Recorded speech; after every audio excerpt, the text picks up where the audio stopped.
It's not only survival mode, it's you live accidentally. You feel that your whole life is an accident because maybe in 1 minute you will die, or maybe the minute after you will die. So every hour is a bonus. My whole life was a bonus for me. Welcome back to another episode of One in Tribe. My name is Julie Fidalgo, and I am your host. And today I have Rana Eid with me. Rana was born in Beirut, Lebanon. She graduated with a BA in cinema and a Master's of Art in Film Sound. In 2006, Rana opened DB Studios in Beirut, an audio post-production studio with composer Nadim Mishlawi, collaborating with a number of acclaimed Lebanese filmmakers. Since then, she has worked on more than 100 films from the region and all over the globe, teaming up with established filmmakers as well as emerging talents. In 2019, she worked on 2 Oscar-nominated films, The Cave by Firas Fayed and Honeyland by... Rana, you're going to have to help me out with these names. I have no idea, Tamar. I can't help you. Okay, let's try. Okay. And Honeyland by Tamara Kotevska and Lujbomir Stefanov. I hate butchering names. I'm so sorry. Okay, maybe we'll cut that out because I hate it. Okay. Yeah. Rena is a member of the sound section for the Academy of Motion Pictures, Arts and Science, and the Motion Picture Sound Editors, which is the MPSE. Rena, welcome to One in Tribe. Thank you. I'm very happy to be with you, Julie. Thank you so much for being for hosting me. I'm very happy. Absolutely, absolutely. So, Rena, I always like to start by asking my guests to describe themselves in 3 words. 3 words. I'm a sound designer. To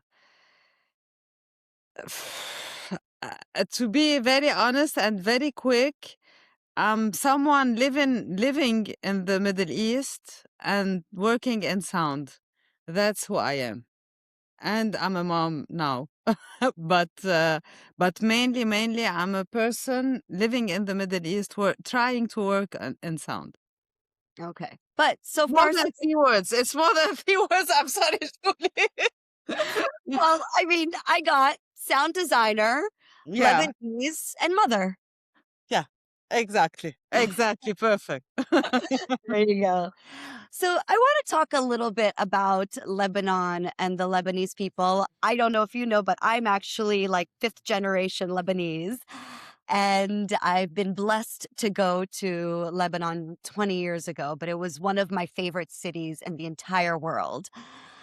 How would you describe the Lebanese people? Lebanon is a chaos, is a lovely country. I love it. We have all a very toxic relationship with the country because we love it and hate it in the same time, but we love it. The Lebanese people are very strong. They are chaotic as well, extremely chaotic. I would not say resilient because I hate this word. Because I think it's much more than resilience. They are fighter. They are trying to exist as individual in a country that only believes in groups, and you are like judged by your group and by your belonging. But this is the main struggle of the Lebanese people trying to be individuals. Yeah, so Lebanon, for some people that may not know, is composed. I think one of the issues is that there's so many religious groups, right? That is kind of the main issue with why the Lebanese can't just identify as Lebanese. Is that accurate? Exactly, because we didn't, we don't share a common ground anymore, and especially these days, unfortunately. But it was since I was born in 76, so I was born during the war, the Civil War. So the problem is that we are trying to have nation, the nationality first, being Lebanese first, but we are always like dragged into the community, into the group, into the religion. So this is our struggle mainly. Being individuals, but with Lebanon above all, being Lebanese above everything, but the struggle with the community, because this is what I'm telling you, the Lebanese is always struggling to be individual. So it's because of the politics, of the geopolitics, of the environment, of everything that is happening, the violence as well, wars. But this is the problem. I don't know how we can solve it, but this is now how I describe the thing. Then when I stayed in Beirut 20 years ago, I stayed in Brumana, which is a predominantly Christian area. But my friend who I was staying with was Muslim. Is Beirut segregated in that sense where there are towns, Muslim towns and Christian towns? You know, I kind of got confused that she was a Muslim living in a Christian area because it was a Christian area. How does that work in Beirut or in Lebanon? It is divided, but divided non-officially, you know. You can't talk about it because it's not socially correct to talk about it, because no, we are all sisters and brothers. You can't say that. But you know that there are certain regions, mainly Muslim, mainly Christian, mainly Sunni, maybe mainly Shia, you know. So they are like, but you can find exception. For example, I myself come from a Muslim family. I'm completely atheist, thank God. And Sorry, the irony there. Thank God I'm an atheist. that's yeah. I'm trying to get funny and not to offend a lot of people, you know. But I live in somehow in Finnish-Big, which is known as a Christian area. So it's still divided. It's still because we didn't talk a lot after the end of the Civil War, you know. The biggest problem for me after the Civil War in 1990 was the general amnesty.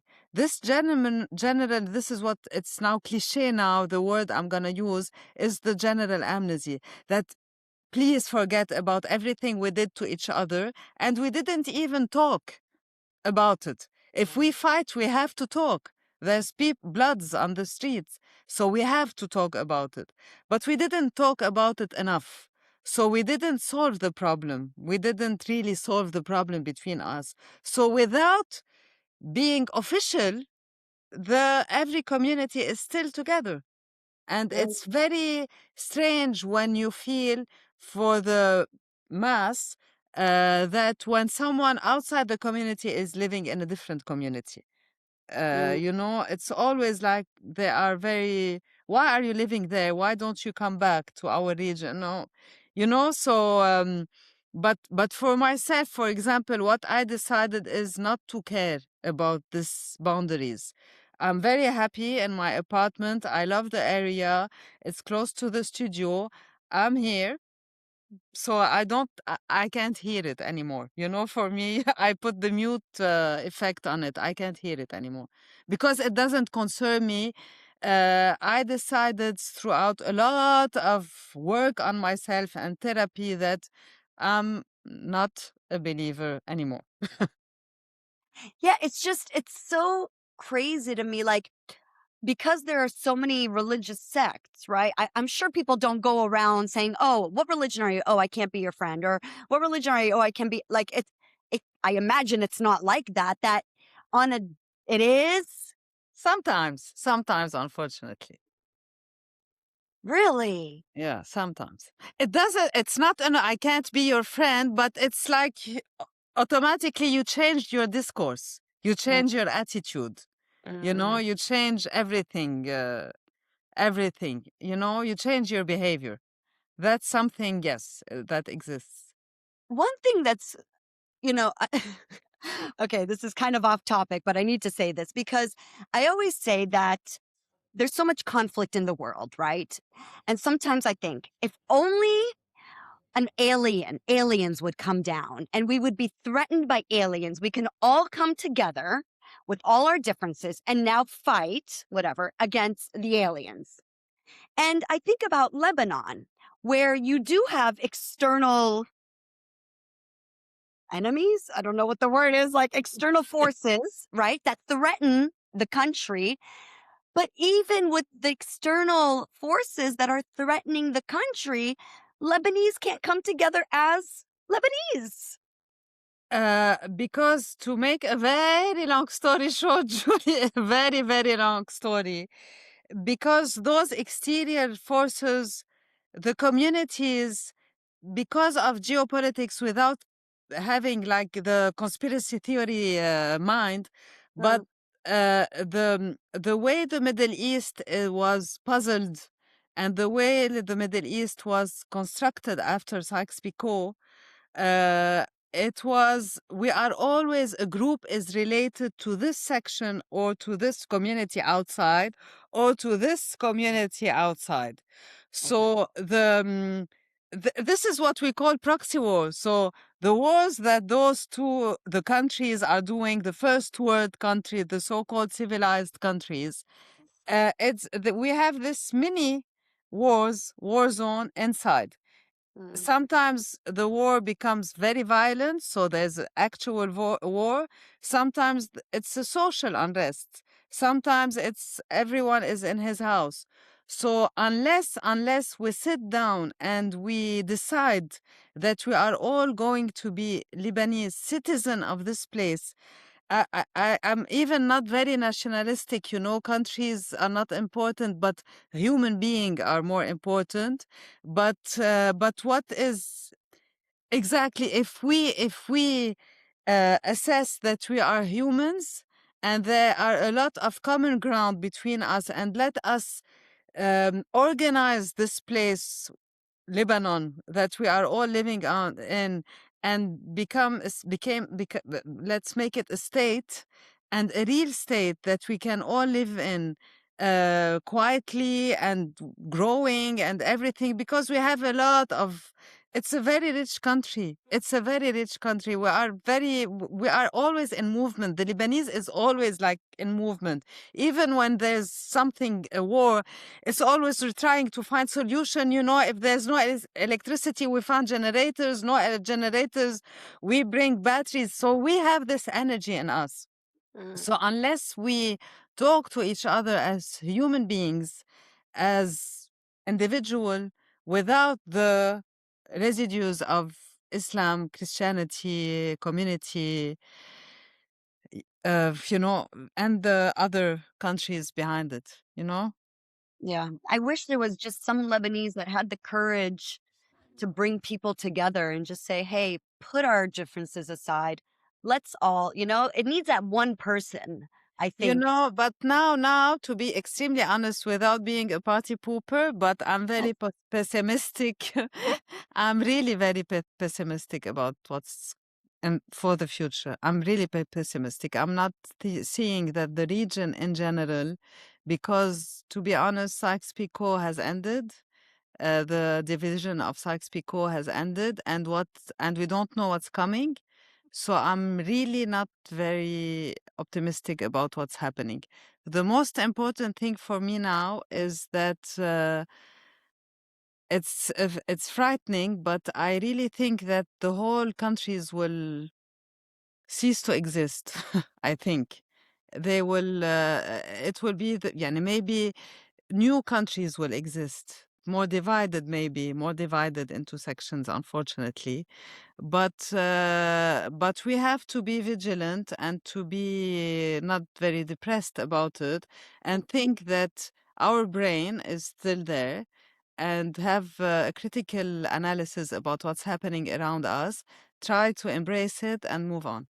This is what I'm telling myself and my son these days. Yeah. Well, let's move on then. To more happy places. So then how would you describe Lebanon using your 5 senses? And we'll end with sound, since sound is your path and your passion and your profession. But if you could describe Lebanon in the 5 senses, how would you describe it? I will more describe Beirut because Beirut is the city where I grew up and I live in. And I love Beirut. Beirut for me is everything I love in the world. Beirut is a very beautiful woman. Image how I see Beirut is she's a very, very, very extremely beautiful woman, but she was beaten for years. So she has a lot of scars, but you can see the beauty behind the scars. And she's very, very, very tired. This is the vision. The smell is the smell of hummus. I love hummus. So I always relate hummus to Beirut. The taste is hummus as well. And the sound of Beirut is exactly the same sound of a heartbeat. Sometimes it has a pulse, sometimes it's silence. So this is Beirut. It's a heartbeat that is not stopping until now. I hope it will not stop beating. But sometimes there's silences, and those silences are very frightening. This is Beirut for me. Mm. Well, we talked about sound, obviously, and this is what you do. How did you first fall in love with sound or discover sound? Listen, I discovered sound since a very, very, very early age. I was 6, and in 1982, and that was during the Israeli invasion. So we were in the shelters, obviously, and I didn't understand a thing. Who's fighting? Who are those people? I don't understand anything. But you know those radio cassettes that our parents used to have to follow the news and listen to music sometimes. So I discovered the rec bottom. So I recorded like accidentally. I didn't know it was a toy for me. And and I discovered plates. So I discovered that I can record and listen. So I recorded a lot of cassettes, everything, the conversations. That's why I have a lot of secrets of the neighbors in the shelters. I know all their secrets and the betrayals, and the cheating, everything, everything. I know all the stories, so it was fun. But at the end, and music, I recorded a lot of music and conversations, and of course, the sound of bombs sometimes when it was heavy. But after I didn't know what I was doing. After like several years, when I decided what I want to do, and I love cinema. My mother is a cinema freak. She used to take me by force to watch Gone with the Wind, and and those films. So when I decided to choose what I'm gonna do, I wanted to go for cinema, but I didn't know that sound is a profession. So when the first sound course I took, when the professor was talking to us about sound, I cried. I automatically I cried, and he asked me, "Why are you crying?" I said, "I used to record. I forgot about it. I used to record. I have the cassettes." So not all the cassettes because the house unfortunately was demolished, but I have like one cassette left. And after psychotherapy, years of psychotherapy, I discovered that that was my self-defense mechanism to record those, to be aware that I'm still alive, to be sure that me and my parents and my loved ones are still alive. So this was my self-defense mechanism. So sound saved me. So that's why until now, when I'm really afraid or angry or upset, sounds is my solace. So sound is my comfort zone. And your son now has kind of gotten into sound as well. He's not he's a teenager now, so he wants to he doesn't want to do like his mother. He loves physics. He loves physics a lot, and physics is the main part of sound is physics as well. We had a similar experience last year in 2024 when the war happened again. So he was very afraid, and we are very close to the area, the suburbs of Beirut, the bombed area. So he was afraid first. We left the house and then we came back. And I told him my story. I said, this is what I did to feel better. Do you want to record sound with me? So it was, we were always ready when we knew that the bombardments were coming. So we trying to get the recorder, the microphone, setting everything. So we recorded 25 hours of sounds together. And he felt better as well. Rana, most people can't imagine what it's like to live in a war zone. Is it like a constant fear? Like, do you feel like you're always living in survival mode? Yeah. It's not only survival mode, it's you live accidentally. You feel that your whole life is an accident because maybe in 1 minute you will die, or maybe the minute after you will die. So every hour is a bonus. My whole life was a bonus for me. That okay now, يعني for this is what my father used to tell me, that every human being has like 50% risk and 50% normal life. In Lebanon, you have 85% risk, and the rest is your normal life. You can live in your 15%. That's it. That's it. You don't have more than 50% to live, to grow, to do what you want to do, to raise a family, to love, to hate, etc. But this is what I decided not to leave. This is my toxic relationship, because every single event I said, if a war happens, I'm going to take my son and leave. Enough is enough. After the port explosion, I said, I'm leaving. I'm there. I'm 50 in few months and I'm still there. I will never leave. I know that. I love this country so much. I will never leave. But now I'm always afraid for my son now. But there's anger more than being afraid. Uh, Anger more than fear. I'm angry and I work more. And my aggressivity comes, I'm gonna work more, I'm gonna do more, I'm gonna record sound, I'm gonna read, I'm gonna follow the news. I need to have a critical aspect and I need to work in sound, because sound is the only way for me not to be hateful, angry, frustrated, and violent.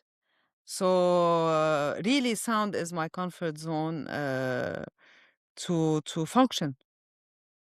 So you said you had the option to leave, and then you also said that it's at 85-15 in terms of survival, right? Uh, the good must be really good for you to stay when the ratio is not very high, right? Because this is home. This is home. We have a lot of problems in the region because the Palestinians, for example, they just want to stay home. They want to go back home, and we want to stay home. This is home for me. The smell, what you were asking me, the smell, the sounds, hummus, tabbouleh, not only that, but the sounds of the city that sometimes is very silent after a crisis or after an explosion, the acoustics of the city. So there's a dialogue between me and the city that didn't end until now. I think when the dialogue will end, maybe I will leave or maybe I will die. But until now, I'm still talking to the city and I love the discussion. I love our discussion. And this is something that, especially because I work in sound, and I really believe that sound makes the identity of a person, of an image, of a place. So I have a responsibility as well for our identity. How does sound make an identity of a person? because an image, when you put in a film, for example, one image, it's one image, but on this image you can have 35 million sounds on the image. So when even the voice of a person is the identity, Right. because you can hate someone, you look beautiful, but your voice, oh my God, shut up, So sometimes the voice is comforting. The way you talk, the speed, the musicality of your voice, the way you move. So you have like sound, the way you walk. So those little sounds makes the personality. The image, if now we remove the sound and I talk, I make no sense. And even if I do that, and if someone is not listening, he's okay, she's crazy, she's moving all over the place. But so this is the identity, the sound. It's not the identity. Maybe some for others, the look in the eye, but even the image, if you remove the image, the sound of an image, you can't feel the space. You will believe the space when you hear it, not when you see it. No? It's so interesting to go through life with such a focus on sound because I think as humans, I think we focus more on sight. But for somebody like you walk through the world listening. Yeah. Yeah. Asal, we have something in common, all the sound people. We always have like we don't look straight forward. We don't, our eyes are like like you're on like you drank a lot, like you're a little bit tipsy, because we don't use them. We use them, of course, to look at the image, but we are always like distracted by our ear. When I walk on the streets, I'm always not looking. Even when I discover a new country, I have this problem in me. I don't look. I'm always like walking like this, just to listen to the city. So Right. sometimes I miss like very beautiful, landscapes. But the sound is nice. You know? So Wow. this is the way to interfere with the city, is to discover the sound of the place. This is really this is who I am, I think. It's so fascinating. It really is. So, describe to our audience. I'm sure a lot of people have not had the opportunity to go to Beirut or Lebanon. I would love to take my mother there one day and my sister. Allah soon. This, how would you describe like the day to day? What do you hear? What are the layers of sound in Beirut on a day to day basis? It's a very noisy city. Listen, it's a very, very, very noisy city. There's a lot of noise pollution. For example, the level of the threshold of on a level, the level of seuil de douleur. I have no idea how we say it in English.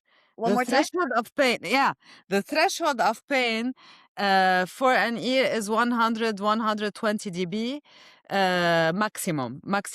So some like scientists took the level of Hamra Street, for example, which is the busiest street in Beirut during the day.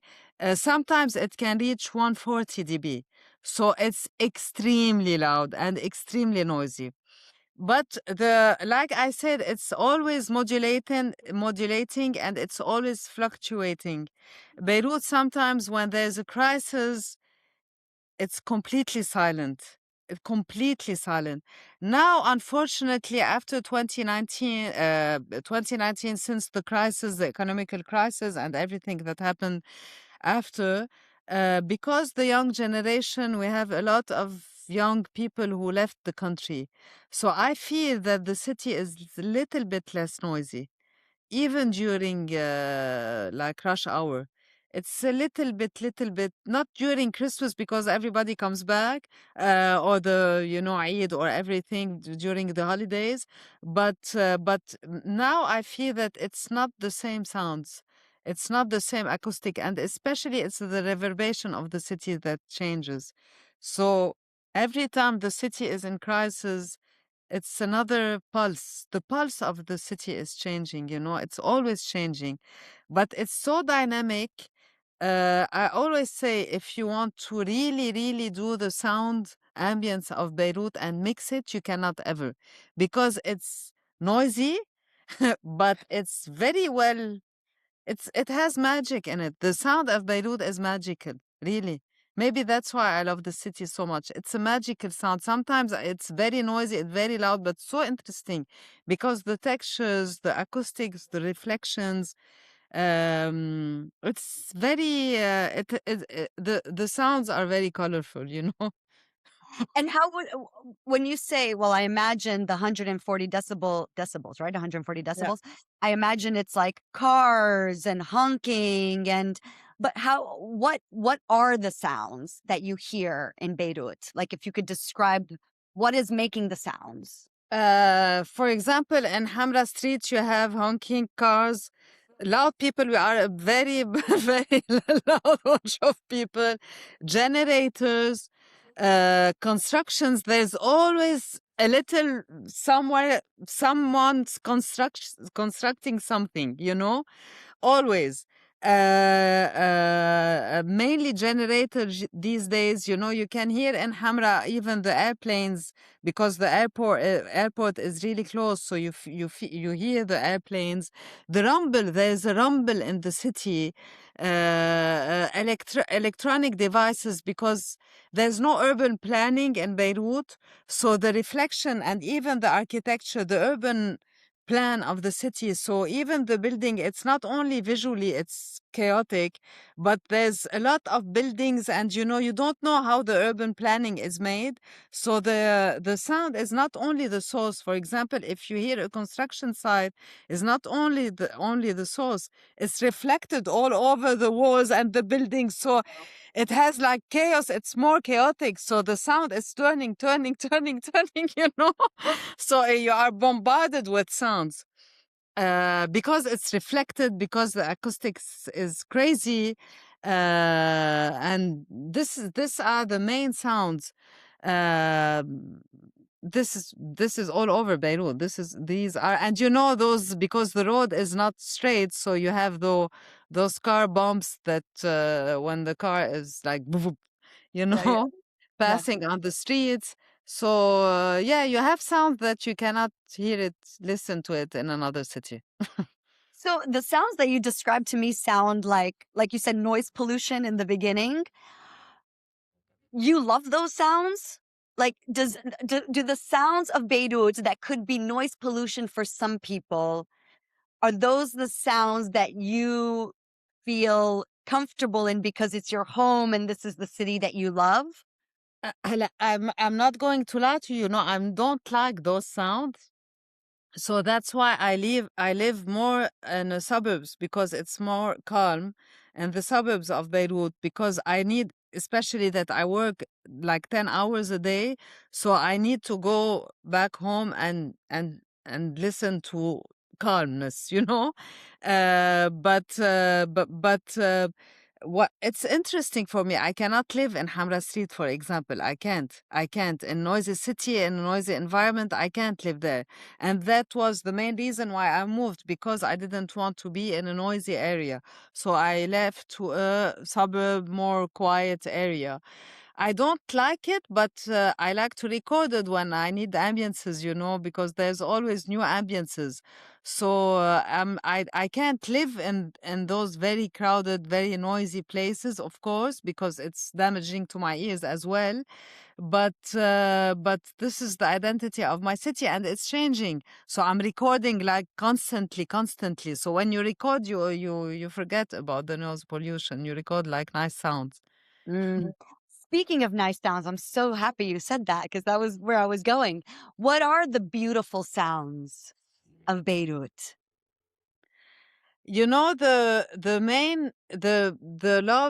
sound that I love now is on a Sunday morning, these days, not when it's raining, you know, but on a Sunday morning, when you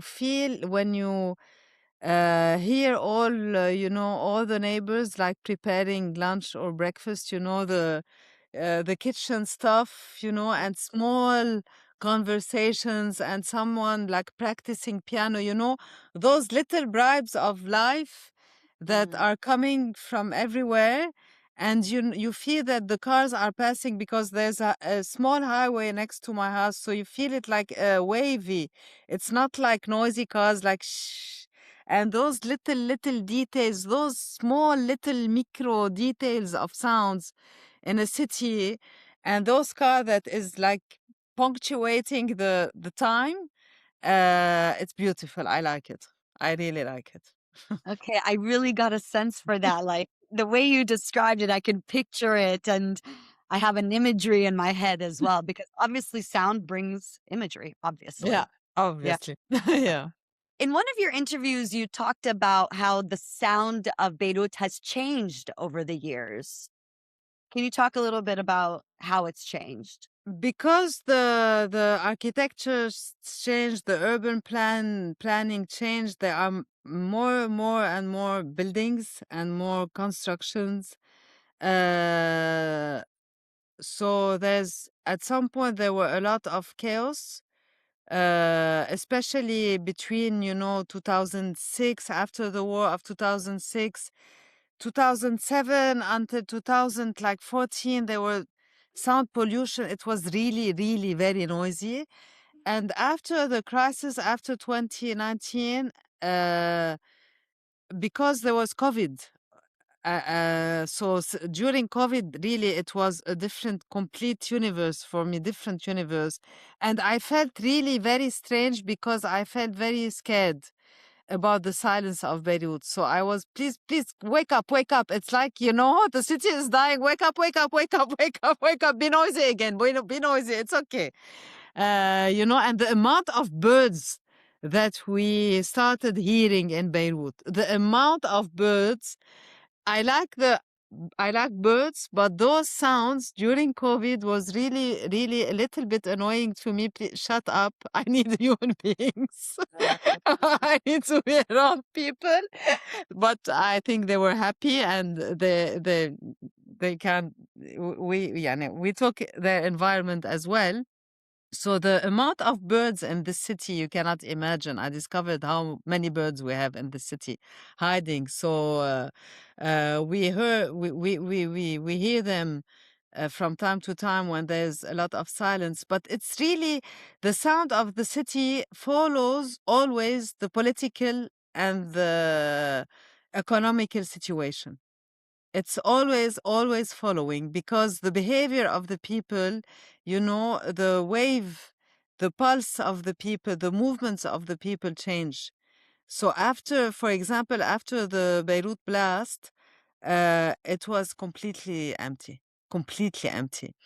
I remember I recorded like in downtown Beirut, the sound in at night, not at 8 o'clock p.m. So it wasn't really late, but there was nothing except interference and noise and electrical noises. There were really absolutely nothing. It's a ghost town. And you can feel like traces of a city because the sounds of the city, the cars, even music from time to time, but very far away. And I felt at that time that the city is becoming more and more indoor. Since the blast, the city is becoming like indoor. It has a lot of reflection. Um, the acoustic changed. I don't know how, I'm still studying it, but really I feel that the acoustics has changed. What came first, COVID or the blast? It was COVID. At the end of COVID, the blast came. It was in August 2020. So August people 2020 was were still confined, and thank God, because if people weren't confined at that time, a lot of more people would have died, a uh, lot, because a lot of people weren't they were working from home, so the offices were almost empty at that time. and So you heard it for sure. You heard it because I think anywhere, no matter where you were in Beirut, you heard it, correct? Beirut is very close, so I'm like 5 minutes away from the port, but we are Oh. more or less in Sen el Feel, like a little bit far from the port, but We felt it. I think I've never experienced the most strange sound and scary sound I've ever heard. I love dragon, the mythology of dragons and the symbolism of dragons, but it was like a dragon roaring. I've never heard something like that. Never, never. And how long did the sound of the blast last? Do you know? For us, it lasts like a year. It felt like a year, but I think uh, first there was this rumble and this vibration. That's why we felt it's an earthquake. Okay. Because the ground was moving, the floor was moving, but without any noise. And then I heard like a rumble, a huge rumble. I don't know why, like a bass frequency coming through us. And then I heard like it was the suction of this explosion of those chemicals that exploded, and then but I think it was only one, but the reflection, because there was a delay, but it was loud, and the reflex is bombardments.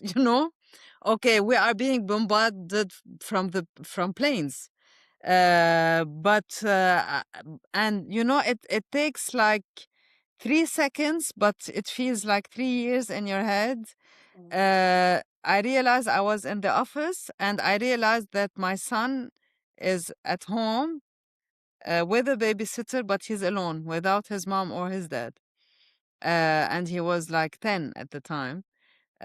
So it took me like 3 seconds to arrive home, and there was no elevator because the elevator changed their places after the blast, and I'm on the 10th floor. So I remember when I saw my son, he was green. He said, What's that, and what's that sound? What can you explain?" He was really concerned about the sound. Can you explain the sound before? Can you explain what's happening?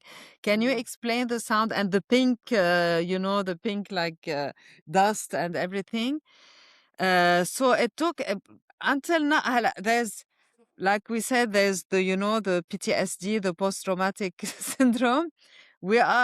For me, we're not in post-traumatic. We are always in permanent traumatic disorder syndrome.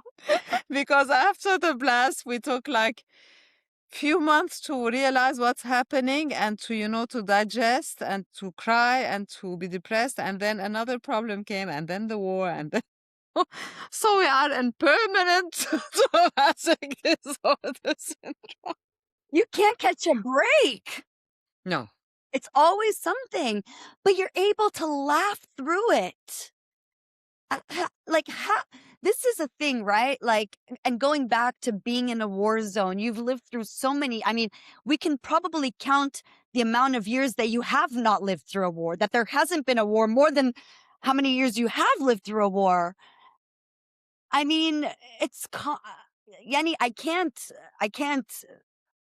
imagine. Just, Yeah, it's very difficult. It's very difficult. But what helped me is the people I love around me, the books, really. The books really helped me. Cinema helped me. Films helped me.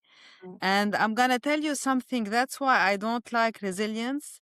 Without being political, this is resistant. We are a very, very resistant bunch of people. We resist. mm, This is resistance. Because for me, I'm going to speak for myself. They can take everything. The land, they can take it. My house, they can take it. Home, I can build it elsewhere. But they cannot take my laugh and my brain. They will never take it. And this is my resistance. oh, okay. I wanted to ask you why you didn't like the word resilience, because I use that a lot with the Palestinians, but I understand your point of view. It can, how it's resistant. And yeah, I mean, oof, that's deep. Well, you said that movies have helped you, so why don't we talk about Yeah, that? That's a yeah. great. just made my transition so easy. It's been great. Because you're great. That's why you make my my talking easier, Julie. You're so sweet, Anna. So you chose, obviously, after 6 years old, you discovered sound and you've worked on over 100 films. That's Yes. that's amazing. Yeah. Congratulations, Brooke. Thank Um, you. what's your favorite part of being a sound designer? Oh wow, there's a lot of parts. I've become like a little kid. First when I get the project that I know I read the script and I'm in love with the script, and then I get the project, I'm the happiest woman on earth. And then the discussion with the director, because the first when I have the opportunity to be on board since the script, and the discussion with the director is amazing because we talk about everything except sound. We talk about everything, about why he or she did the film, about the source, about politics, about poetry, about cinema, about music, about our life, about our fear, so I can understand the person behind the film.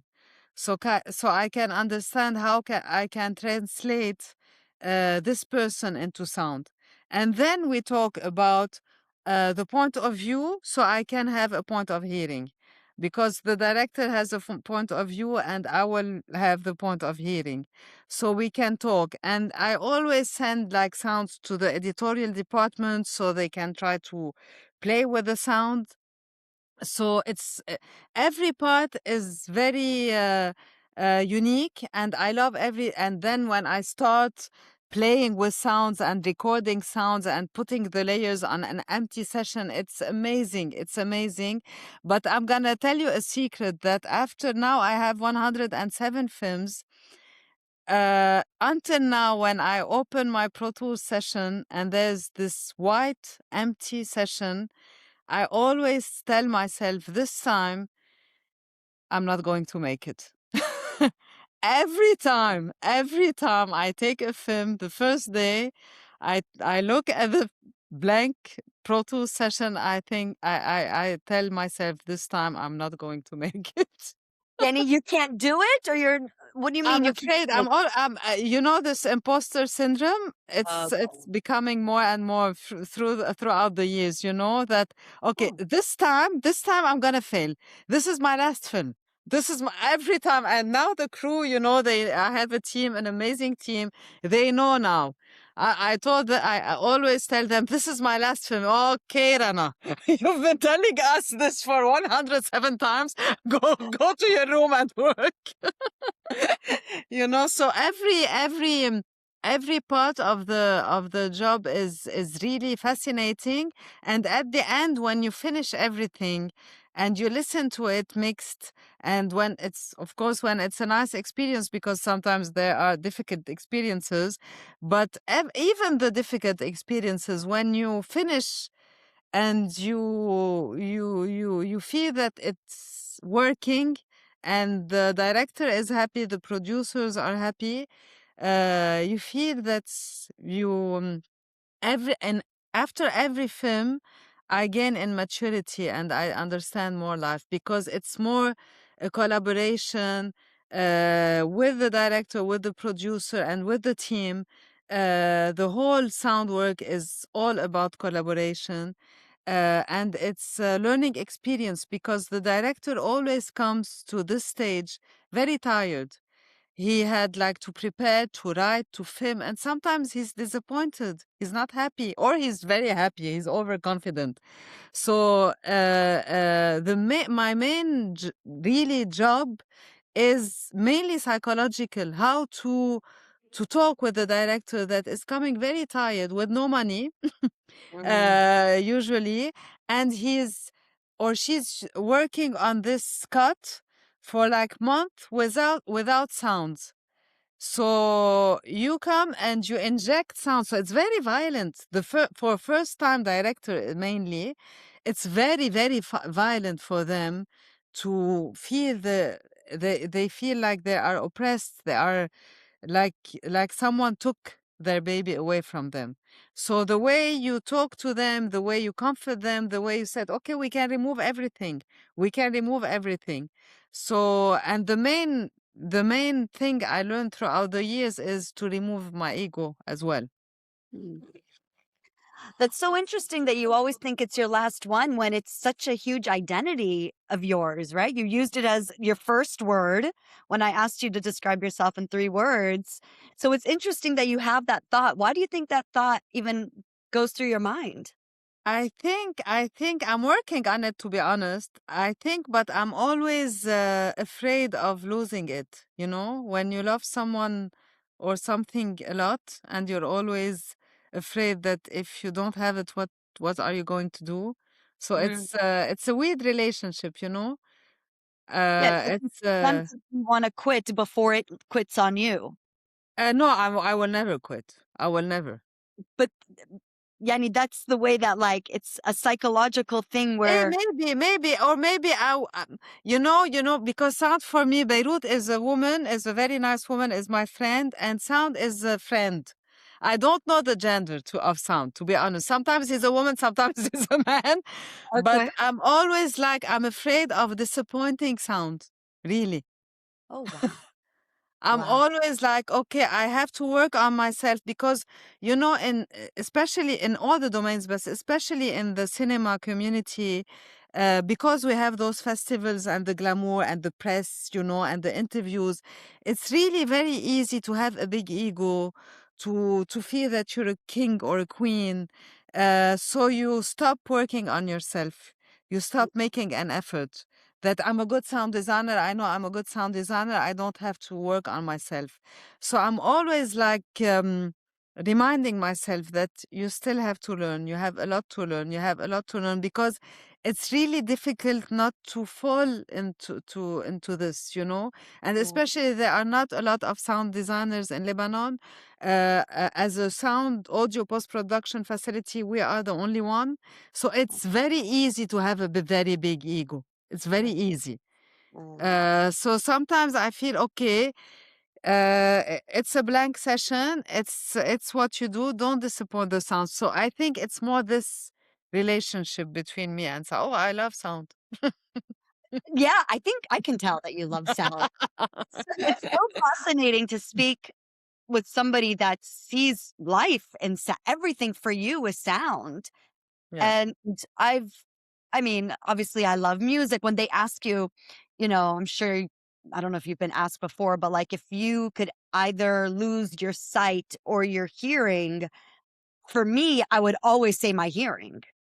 But for you, I think it's your veins, it's your Take blood. all my organs. Take all the organs I have. I don't need anything, but keep the ears, please. Yeah.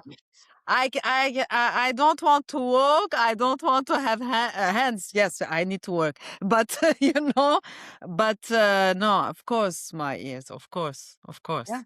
Your life is sound. Yeah, yeah, Wow. yeah, We're like coming to an end already. And I feel like this has been such a great conversation, but yeah. there's still some other things that we need to talk about.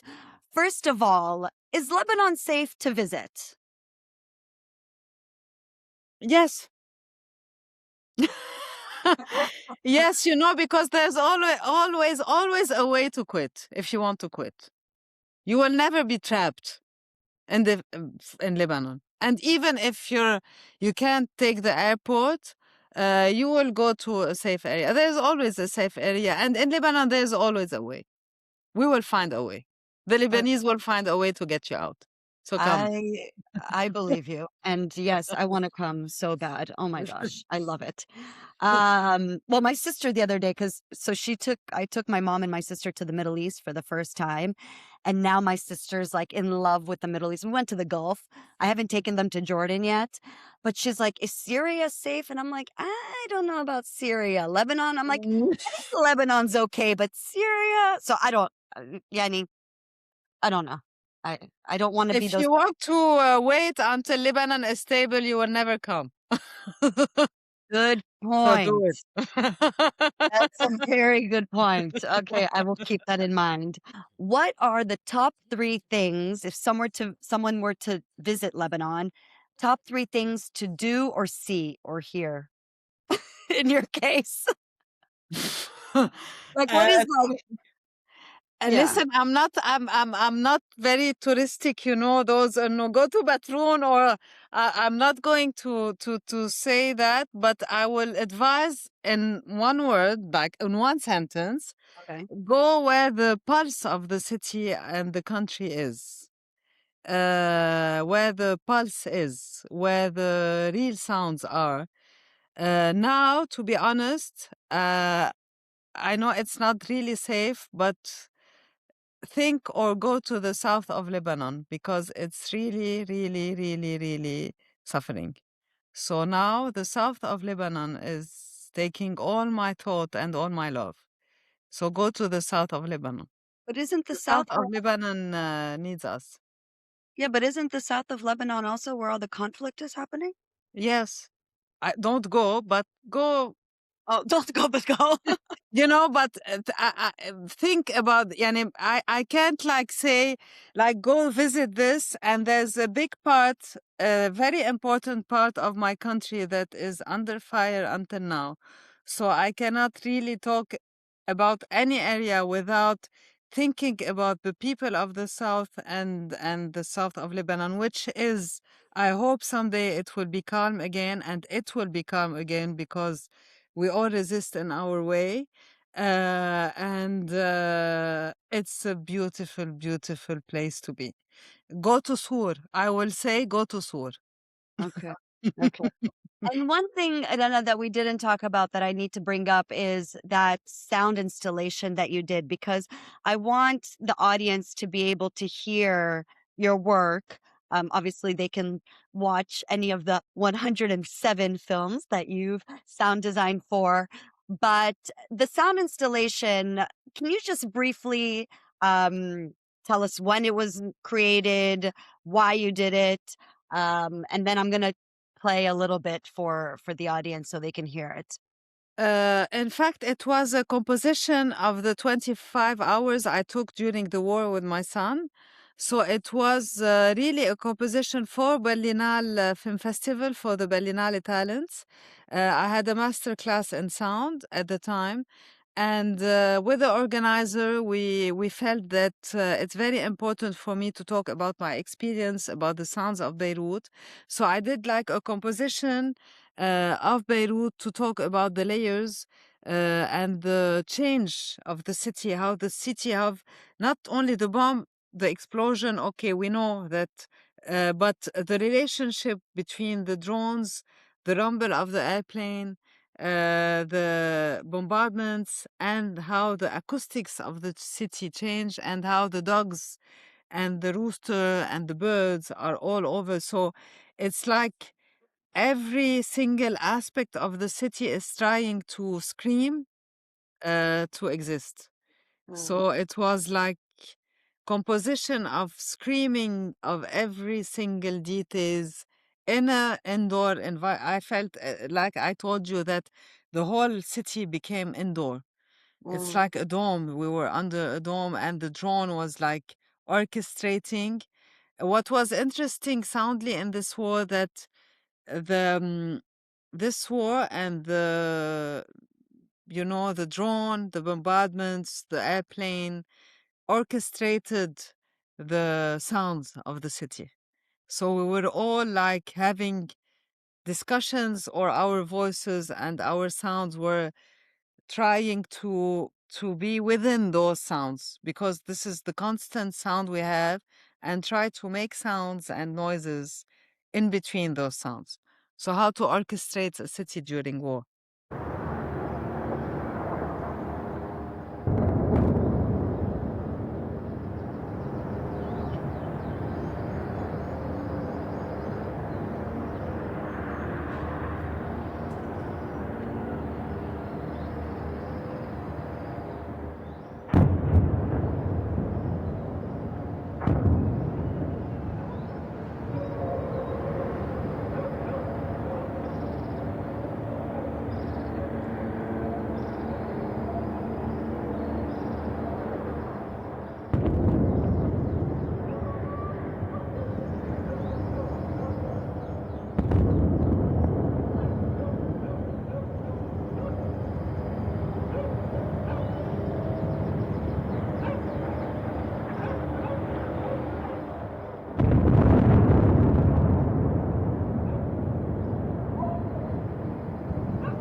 And Rana, the drones don't stop? Is it like a No, 24/7 thing? no. Today, since o'clock in the 6 o'clock in the morning, it's not stopping. It's not stopping. It's in my head. I feel it between my teeth today. It's not stopping. It's part of the psychological war, you know. It's there's something called, there's a huge like researchers and Steve Goodman like wrote a very beautiful book about the sonic warfare. There is sonic warfare as well. So this is part of our soundscape now. That's crazy. That's a whole nother conversation to have. Exactly, exactly. We need to talk. Oh my gosh. I can't fathom. And then when people are complaining about their problems here, it's like, really, like, shut up. You know? I don't want to hear it. There's yeah. Anyways, then it's been an awesome conversation. As you know, this is a podcast about the Middle East, building bridges between the East and the West. What is that lasting message that you would like the West to know about Lebanese, Lebanon, Beirut, the Arab people, whatever it is, but that one lasting message that they could take with them? I'm gonna say something I already said for the West. It's very important for us to stay home. So what we are doing, what we are trying to resist, what we are trying to do in our everyday life is to stay home, to have home, to keep our identity, and our identity is amazing. We have a lot of things to say, so listen to us. Thank you so much, Anna, for taking the time. Really, it was a fascinating conversation, and I never Yes, knew that yes, we can easily talk about sound for an hour without that was new to me, but it was exactly. yeah. Exactly. Thank you. Thank you. Really, it was a great, great, great, great conversation. And really, it's an honor to me to for me to be with you. Because you're very special, and we have to meet soon in Beirut. Please, Inshallah, inshallah please. next yani, if I take my or when I take my mom and my sister to Jordan, maybe we'll stop in Beirut, and I would Please, love, love, please. love to meet you in Yeah, person. yeah, Yes. yeah, yeah. Well, thank you so much. Thank you so much to all of you who joined me for another episode of One in Tribe.